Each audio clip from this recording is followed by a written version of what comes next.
happened, of course, you've witnessed for yourselves the willingness of people to vote where they're not intimidated. We do accept that there's a low level of voting in certain areas, not because this indicates support for terrorists or terrorism, but due to the fear of reprisals from terrorists.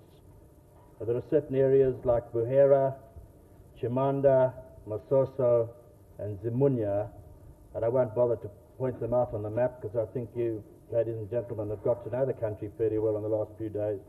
But these are places where the level of vote is influenced by the terrorist presence and activity. We could take away the terrorists. On some days we've had 12 landmines either recovered or detonated, as opposed to 3 or 4 a day previously. This is to a certain extent caused by the fact that we have more security force vehicles on the roads, but we have in fact located and lifted more landmines as a result of indications by locals, more than we've ever had before.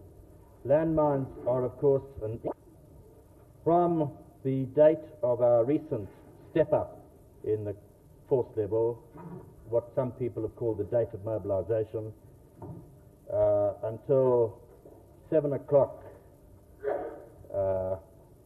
203 terrorists had been killed. We've only announced 192 of those so far in communiques, including the communique tonight. 11 of these were killed today.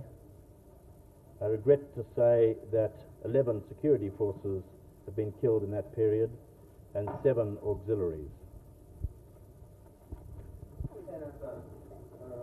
General, are there any areas in Rhodesia in which security forces have no access? In other words,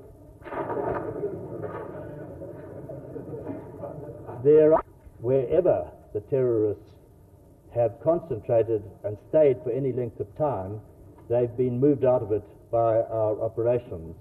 I believe it's a well-known fact that their modus operandi is to not stay in any given place for more than one night, in most cases, which I think indicates to what extent they regard it as being liberated.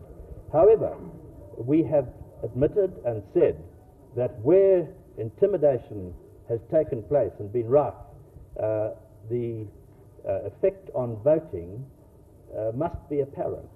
And I think that possibly observers and the press in the last few days have seen this for themselves. From Russia and from Russian satellite countries, it is flown in by aircraft, it is moved in by ship and overland all the time. While we are the victims of sanctions, the Patriotic Front are supplied on a weekly, if not a daily basis, from Russian satellites and Russia itself.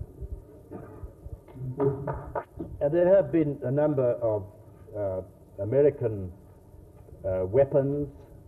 There have been British Mark V tank mines and so on discovered from time to time.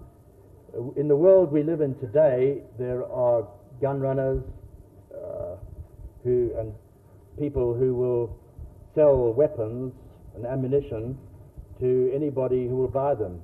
However, it's also apparent to us that it isn't too difficult for terrorists to supplement, where necessary, their Russian supplies with the odd ex-American weapon or ex-British weapon. Read any evidence. If somebody said to me, could somebody vote freely and fairly under martial law, my answer is yes.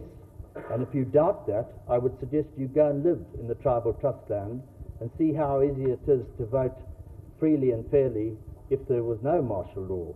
It provides an excuse for tribesmen to obey the law of the land and to cooperate with the security forces.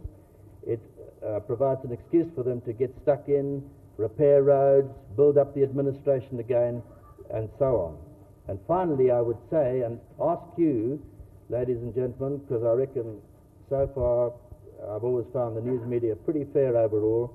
I would ask you if during the last few days, and you're travelling around the country, if you have found you're affected in any way adversely by martial law, because you've been travelling in areas where martial law exists. And I don't believe any of you even realised that you were doing so.